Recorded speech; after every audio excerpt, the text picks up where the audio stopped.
Hola, hola, hola, hola. Bienvenidos a la primera charla, concretamente, de El Cuarto Mental. Bienvenidas a la primera charla del Cuarto Mental.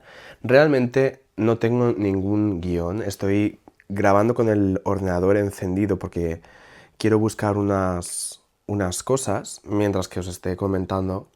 Y acabo de grabar el vídeo de presentación.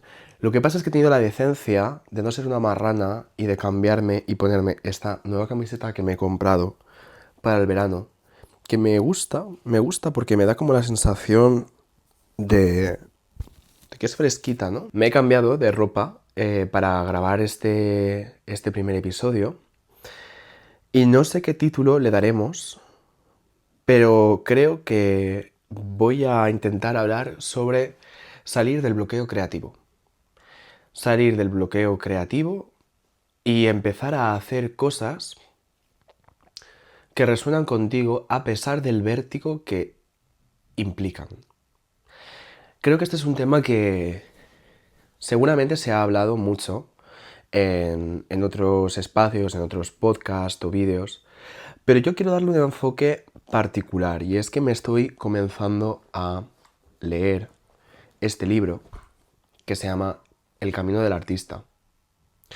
Lo descubrí por esta cantante rapera afroamericana llamada Doechii, que bueno, pues ahora está bastante reconocida gracias también al impulso de las redes sociales, porque tuvo una canción que se viralizó en TikTok hace poco tiempo, hace un año.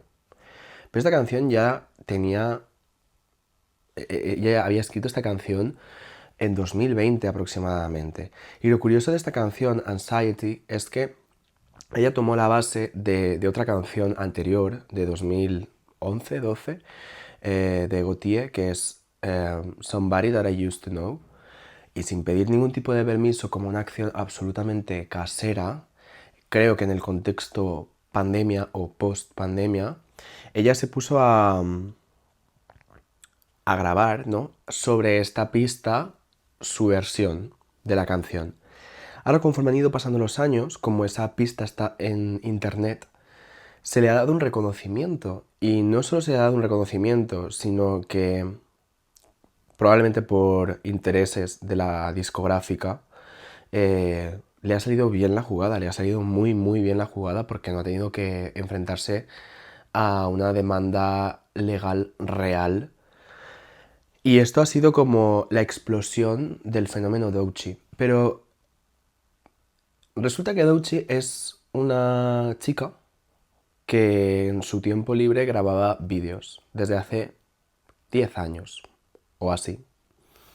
Y además eran unos vídeos absolutamente transparentes, absolutamente caseros, sin ningún tipo de intención salvo la de romper la cuarta pared y conectar con una audiencia invisible. En esos vídeos incluso llega a comentar cómo ha perdido su trabajo, cómo la han despedido hace mucho tiempo. Y ella comienza a hacer este curso, porque este libro de Julia Cameron es un curso. Es un curso que se distribuye en varias semanas. Los capítulos son semanales y creo que dura un trimestre o un cuatrimestre. Creo que son 12 semanas, por lo tanto 3 meses. Y ella empieza a reflejar un poco la progresión conforme va haciendo las actividades en ese curso. Con la suerte, no sé si suerte o si la mezcla de su predisposición y una serie de condicionantes, de que realmente ella consigue reactivar su faceta creativa y encontrar como su identidad creativa y deja muestra de ello en su canal de YouTube de una forma muy espontánea, porque ella no que supiese a qué se estaba, lo que iba a conseguir en unos años. Yo quiero hablaros del bloqueo creativo como una experiencia que es muy retadora. Resulta que yo llevo años bloqueado. Se lo estaba comentando a unas amigas hace unos días en una cena, porque cuando tienes un problema y no lo visibilizas o no lo compartes y lo vives desde el silencio, se enquista.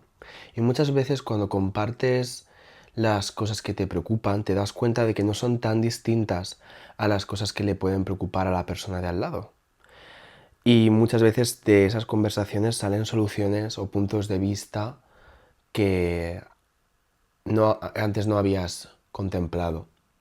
Entonces yo les decía a mis compañeras, realmente llevo años en los que me siento en un impasse entre la vida universitaria y la vida adulta, porque hay un escalón muy grande entre las dos. La creatividad, que es algo que nos es innato, porque los niños en el parque, en el patio, en casa cuando llegan después de hacer los deberes, tienden a jugar, tienden a disfrazarse, tienden a inventarse dinámicas que les amenizan, o sea, que son dinámicas que les entretienen. Yo reflexionaba el otro día, ¿cuándo dejé yo de jugar con mis muñecas? ¿Cuándo subí yo mis muñecas al trastero y de alguna forma empecé como a tomarme demasiado en serio que ya no era un niño? Porque creo que en ese momento ya hay un primer sacrificio, ya hay un primer desapego de tu creatividad. Creo que en el espacio del juego los niños se dan la oportunidad de poder hacer una serie de cosas, porque la creatividad al final se siente como una especie de músculo, o sea, es una habilidad que cuanto más la entrenas, más fácil fluye. Pero cuando la desentrenas mucho, le puedes coger fobia. Le puedes coger fobia a hacer cosas que se salgan de la norma, cosas que se salgan de lo establecido, cosas que rompan con la seriedad. A mí, por ejemplo, crear este canal de YouTube me implica también negociar conmigo mismo esa visión de mi propia seriedad, de mi propia profesionalidad. De hecho, me gusta tener como un espacio más maduro para poder compartir las cosas de una forma como más razonada,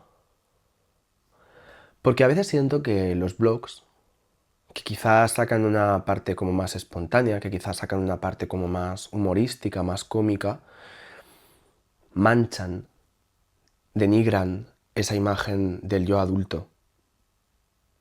Nada más lejos de la realidad. O sea, las personas que se toman demasiado en serio a sí mismas y que no se permiten esa flexibilidad y poder tener todos esos registros más serios, más herméticos y registros mucho más desenfadados, se convierten en figuras de escayola, ¿no? Rígidas. Decía que los niños tienen la capacidad de crear y están todo el rato inventando historias, dibujando amigos imaginarios, haciendo pactos entre ellos mismos. O sea, es una cosa muy divertida porque tú ves a los niños jugar. Recuerdo cuando estábamos en los parques, ¿no? Por ejemplo, y nos inventábamos juegos, nos asignábamos roles y de alguna forma poníamos sobre la mesa unas reglas que eran como consensuadas entre las personas que estábamos jugando, entre las amigas.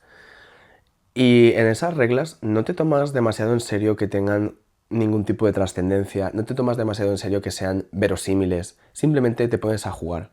Te pones a jugar y exploras la capacidad de fantasear, la capacidad de imaginar mundos diferentes.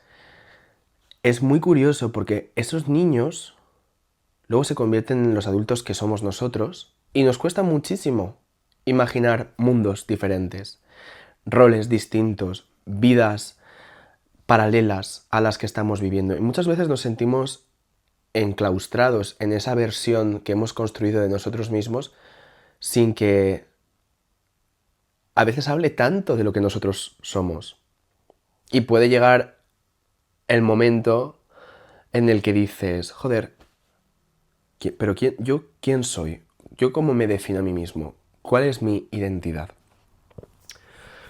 Ahí, por ejemplo, tiene mucho sentido que busques esa identidad en el grupo, ¿no? Que te apuntes a una actividad, que te apuntes a, pues eso, ¿no? A una especie de asociación y que por asociación tú digas, bueno, pues yo soy esto.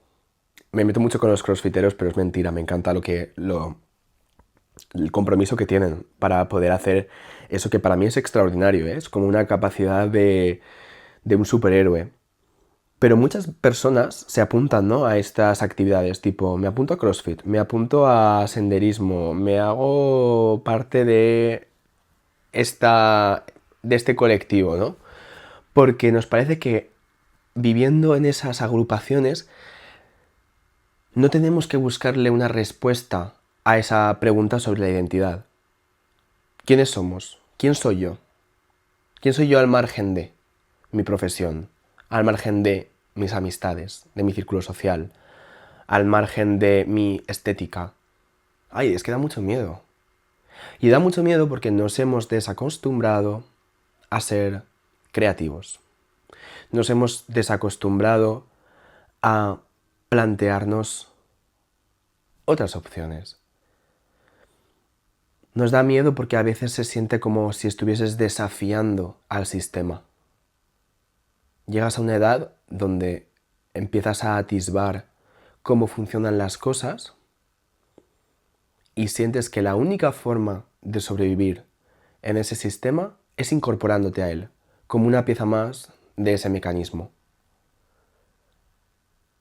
Y entramos en ese bucle en el que tu vida es ir a trabajar, tomarte unas cervezas o tener como pequeñas metas a nivel de consecución. Tener los ahorros para mudarme con mi pareja o comprarme un coche o hacer un viaje a Maldivas. Y muchas veces estas cosas son como la típica wishlist canónica, genérica, de los objetivos vitales que todos tenemos, que el sistema te dice que tienes que tener. Pero se nos olvida jugar, se nos olvida reconectar con partes de nosotros que durante los primeros 10, 12 años de nuestra vida están muy presentes, están muy activas. Parte de esa creatividad también se sacrifica cuando empiezas a pensar, Dios, me van a desaprobar, me van a juzgar. Si yo quiero hacer esto, pero percibo que es a contracorriente, el grupo no me va a admitir. Y hay una segunda renuncia de lo que somos, cuando empezamos a limarnos para poder encajar dentro de la tribu y para que esas cosas que parecen disonantes no sean el motivo de que nos dejen de lado. Pero esto nos pasa a todos, ¿eh? Quiero decir, que no solo nos pasa a los raritos de la clase. Pasa en los grupos más normativos, en los grupos más hegemónicos. Hay mucha censura muchas veces. Y la creatividad no es algo que necesariamente tenga que estar relacionado con explorar una dimensión artística. Hay creatividad en muchos aspectos. Hay creatividad en lo que se llama problem solving, que a mí me da un poquito de pereza, la verdad, todas estas terminologías, pero realmente la creatividad al final es plantearse, ¿y sí? ¿Y sí? Y ese y sí muchas veces implica salirse de lo que está establecido, salirse de lo que está pactado, pero también aproximarse a la intuición de cada uno. Os decía que yo he tenido un bloqueo creativo muy gordo, muy gordo. Ahora llevo ya un tiempo en el que yo siento, percibo que me estoy desenredando. Por eso me creé la newsletter, por eso me creé el canal y me estoy obligando a ir desempaquetando lo que he ido empaquetando en cajas y he metido en el armario de la creatividad. Una de las cosas que me apuntaba leyendo este libro era de cuántos armarios tenemos que salir en la vida. ¿Cuántas situaciones damos totalmente por asumidas y luego cuando nos las planteamos decimos, ostras, si es que yo creo que no resuena conmigo, es que a mí me gustaría salirme de este molde, me gustaría probar, tomar el riesgo de probar a hacer esto, no sé cómo va a salir.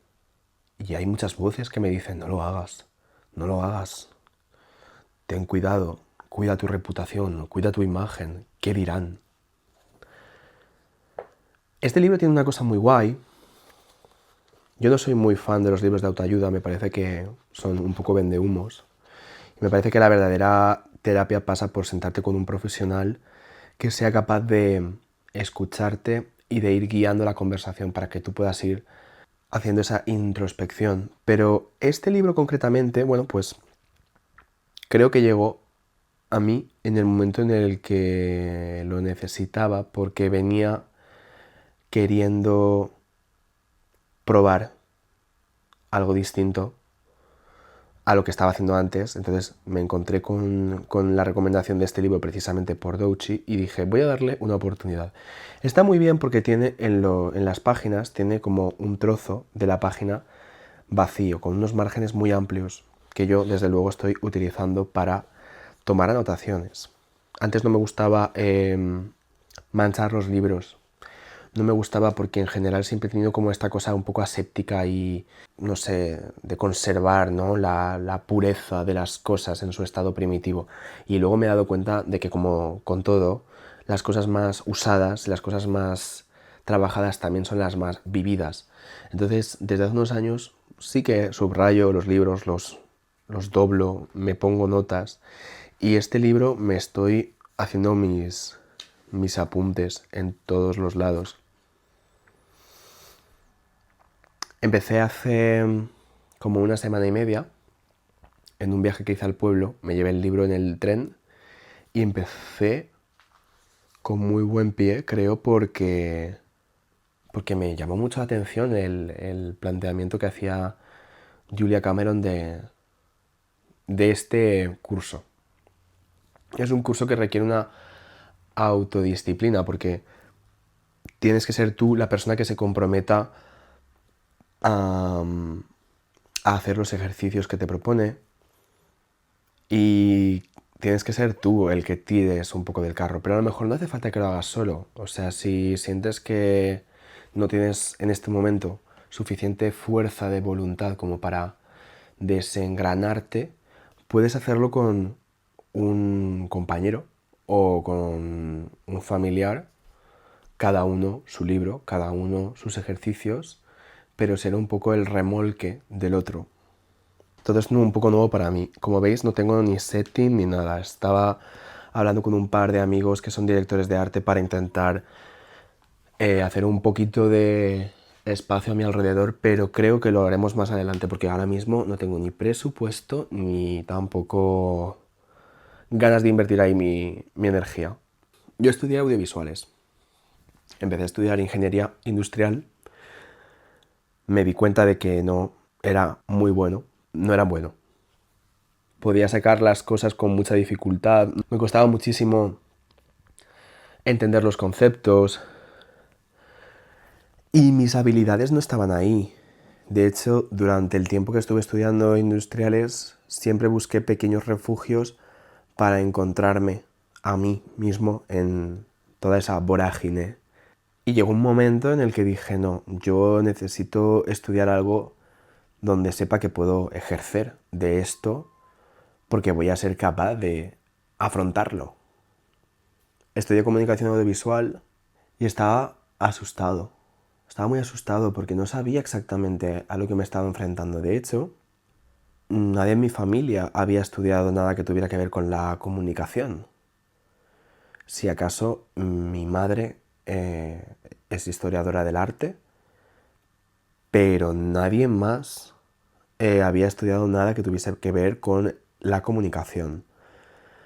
Y yo entré en la carrera sin tener una idea muy concreta de mi perfil profesional. Sabía cuáles eran mis habilidades, pero no sabía en qué tipo de trabajo podría desarrollarlas. Sabía que me gustaba mucho escribir, que me gusta mucho estimular la creatividad a nivel storytelling, a nivel contar historias, crear mundos, y también los códigos plásticos, traducir las ideas a algo plástico, a algo tangible.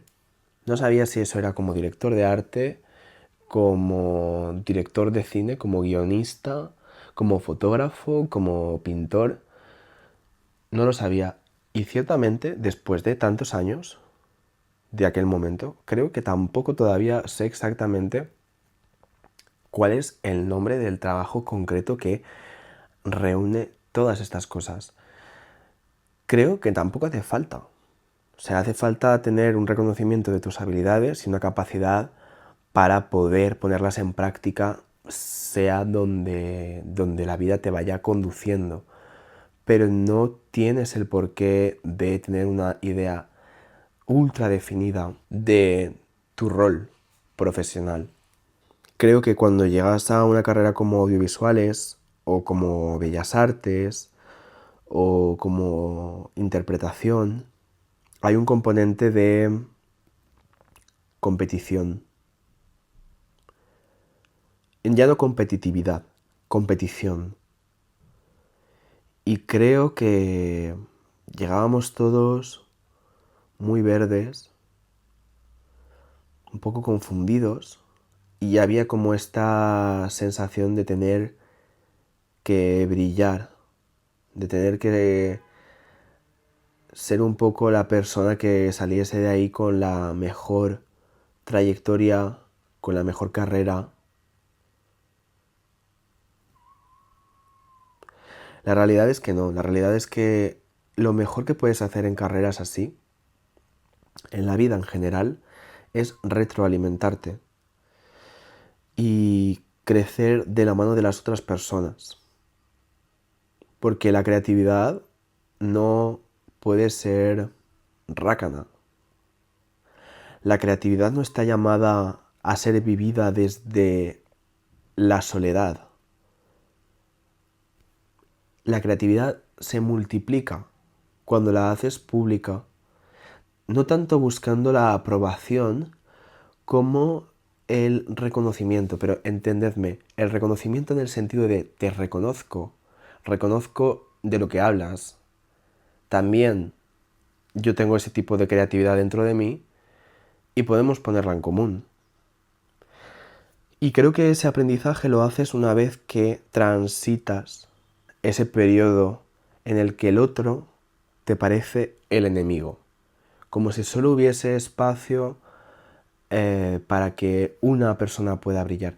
Esto no solo se aplica a entornos creativos o artísticos, es que en la vida en las oficinas a veces es así. La competición feroz que hay por ganarse la valoración de el manager, del jefe, muchas veces lleva a que la gente lea a sus compañeros de trabajo como enemigos, como personas a las que tiene que aplastar. Durante esos 4 años de carrera yo, el primer año creo que llegué como de una forma muy explosiva y muy intensa porque yo necesitaba validar mi decisión, yo necesitaba como demostrarme a mí y demostrarle a mi entorno que tenía sentido ese salto de fe que había hecho, pero luego, conforme fue pasando ese primer momento, me vi bloqueado, me vi pequeño, me vi incapaz de escribir una sola palabra, incapaz de llevar adelante un solo proyecto.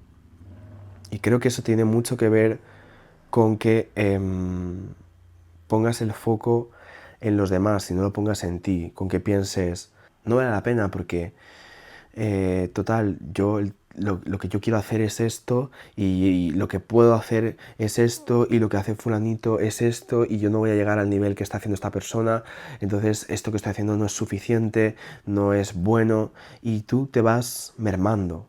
Te vas mermando y lo que vas haciendo es poco a poco te encierras más en ese armario hasta que te quedas comprimido en formato zip y no sabes, no puedes hacer nada, no puedes hacer nada. Pierdes toda tu autoestima creativa. Es verdad que luego esto poco a poco se va desbloqueando, poco a poco. Y me ha sorprendido porque el consejo que me dio una persona de mi pasado ya está reflejado en el libro aquí. Julia Cameron te propone que todas las mañanas, cuando te despiertas, hagas un ejercicio de escritura mecánica. Una cosa que ni siquiera es terapéutica, porque no busca elaborar ningún razonamiento. Es una escritura automática. Me he levantado, hoy hace sol, tengo hambre, tengo que ir a comprar porque no me queda nada en la nevera.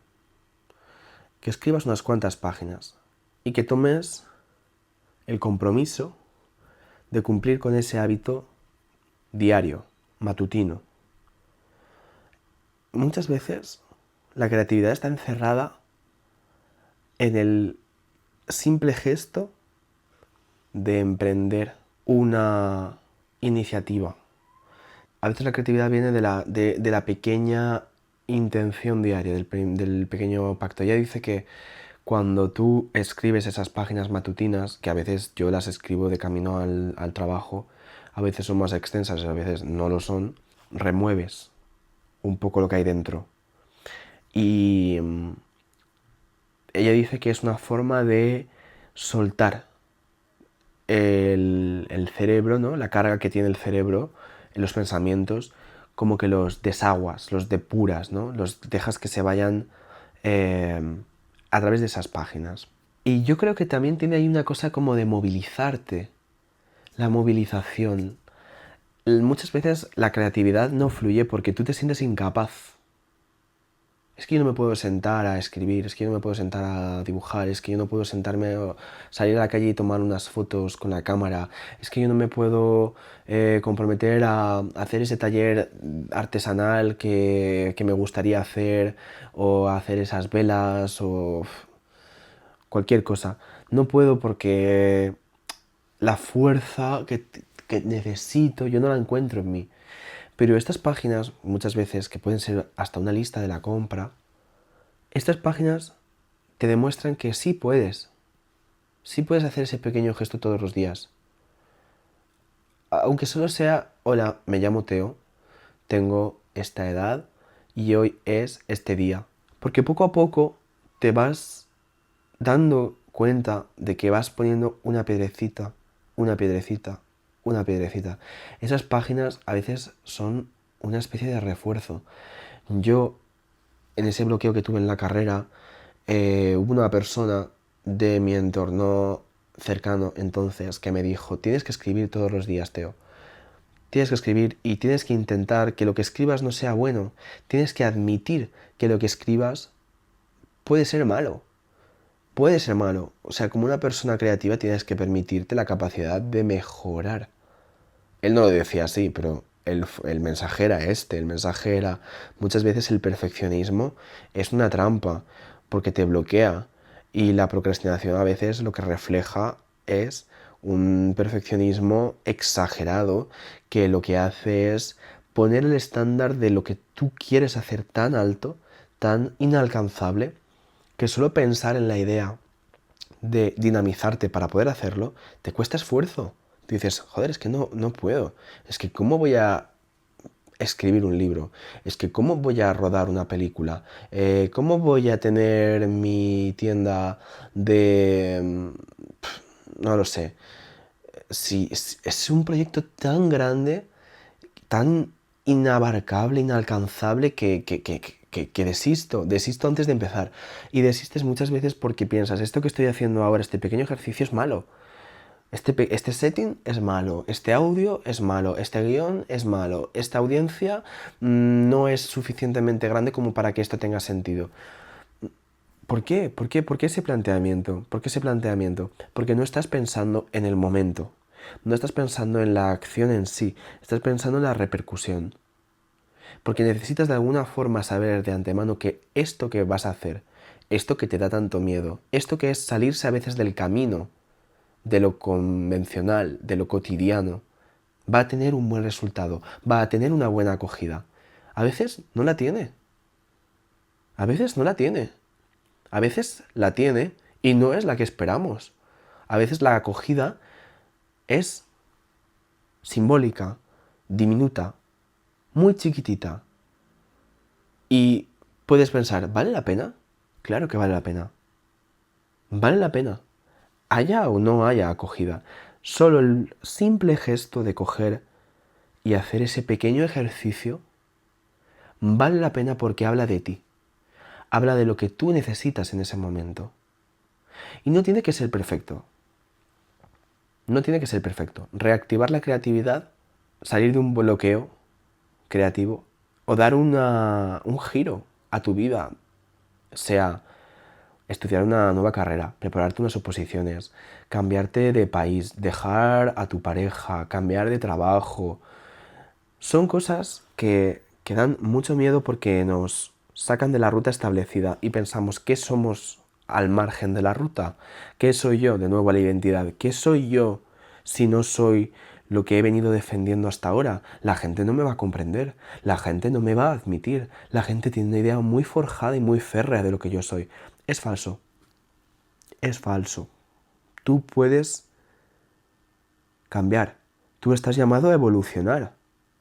Como bien dijo Rosalía, no es incoherente que seas incoherente. Es lo más lógico, ¿no? La transformación, la metamorfosis. Yo puedo entrar en contradicciones con la persona que yo he sido hace un tiempo, con la visión que yo tenía hace un tiempo de las cosas, con la identidad con la que yo me definía hace un tiempo, porque yo estoy vivo, porque yo estoy cambiando, porque a mí me afectan las cosas de la vida y la gente con la que me rodeo y las ideas que se plantean y los sucesos que me ocurren. Y todo eso no puede caer en saco roto. Tiene, lógicamente, que dejar un poquito de pozo en mí. Yo no soy la misma persona que era hace 5 años, yo no soy la misma persona que era cuando estaba estudiando la carrera. Lógicamente hay algo que se mantiene, hay una especie de hilo conductor. No es una disrupción absoluta porque todo está de alguna forma conectado. Y se puede entender, tú puedes ver un poco causa y efecto, causa y efecto. Esto sucede, yo reacciono de esta forma. Esto se da, yo me adapto a esta situación y planteo esta versión de mí. Estamos llamados a movernos, estamos llamados a experimentar el cambio y ese cambio nos puede dar mucho vértigo. Pero solo el gesto de decir, estoy dispuesto a asumir ese riesgo porque intuyo que ahí hay algo que me apela, hay algo en lo que yo me siento reconocido, eso ya tiene todo el valor del mundo. Todo el valor del mundo. Y la creatividad es inspiradora. Es como estar enamorado. Cuando estás enamorado, recuerdo que tenía una profesora en la ESO que decía que estar enamorado te hacía ver el mundo de una forma maravillosa, de una forma espectacular. Todo cobraba una luz diferente. Y yo pensaba, vaya chorrada. Vaya chorrada en plan de qué cursilada. No, ahora lo entiendo. Hay una dimensión de proyección en todo esto. Cuando una persona está enamorada, cuando una persona encuentra cierta felicidad y cierto estado de calma. Y cuando una persona explora su creatividad y se da cuenta de que efectivamente siempre ha estado ahí, anquilosada, pero ahí, eres capaz no solo de moverte tú, eres capaz de dar, eres capaz de que eso que tienes dentro salga afuera. Me recuerda un poco a lo que decía Lola Flores, del brillo de los ojos, ¿no? De la belleza. ¿Por qué soy guapa? ¿Por qué me ves guapa? Porque me brilla la mirada. Y me brilla la mirada porque lo que tengo dentro sale fuera. Y lo que tengo dentro no es maldad. Lo que tengo dentro no es escasez. Lo que tengo dentro no es una versión pobre de mí, una visión triste de mi autoestima. Lo que tengo dentro es convicción, ganas y fe. Y el libro de Julia, te plantea el mayor reto, que es que tengas fe en el proceso, que no dejes que el miedo al fracaso te impida iniciar ese camino del artista, ese camino profesional, ese camino vital, ese camino que tiene que ver contigo en este momento de tu vida. Tú también estás en camino. Tú también tienes ilusiones, dudas, cosas que se te han quedado en el tintero, proyectos que te gustaría emprender pero que no sabes cómo empezar. Pues Julia dice, ten fe. Ten fe, no una fe católica, una fe que tiene que ver con un préstamo, una fianza. Yo me fío de ti. Yo te voy a anticipar lo que necesitas y ya me lo devolverás. Ya me lo devolverás. Ten fe. Cree que esto va a ir a alguna parte. No sabes exactamente dónde. Tienes que dejar un poco que también tu contexto te diga. Pero encamínate, levántate, arremángate, di, quiero esto. No tengas miedo, dilo, quiero esto. Quiero este cambio en mi vida. Quiero quiero alimentar este aspecto de mi vida. Tengo una amiga que ahora vive fuera. Además, sé que su familia y ella misma ven estos vídeos. Y me encanta cuando coincidimos en el pueblo, almorzar juntos, tomarnos un café, una tostadita, hablar de la vida. Llevamos siendo amigos desde niños. Ella me decía hace unos años, porque ahora vive fuera de España.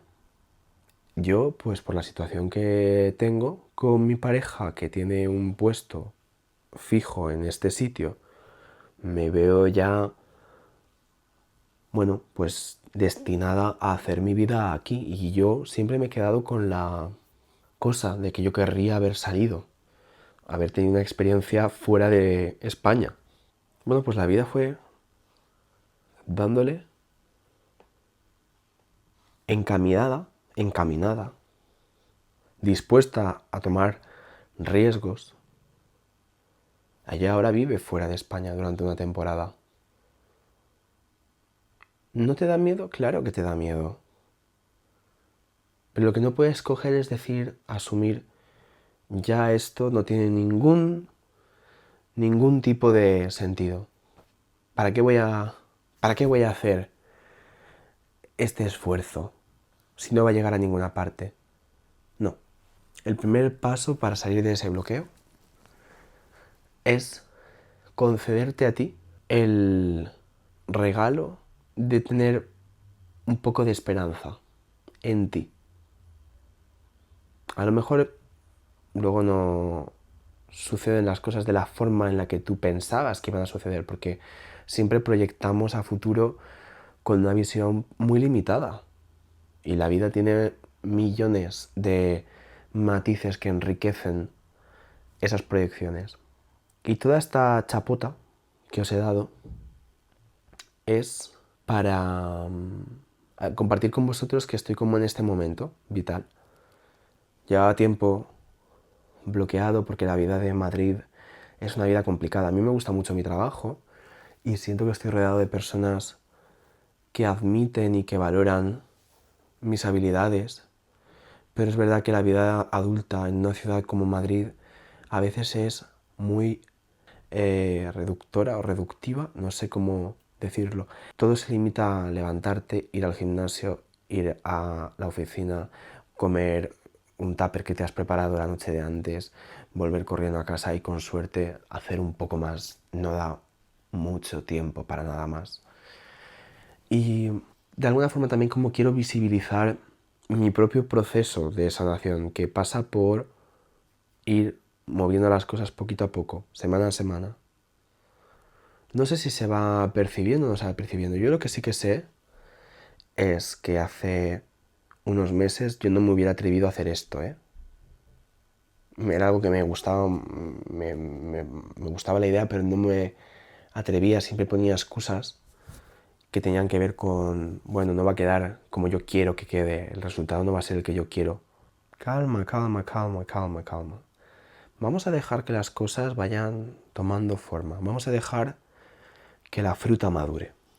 Si os ha gustado esta charla, pues me lo hacéis saber, la verdad.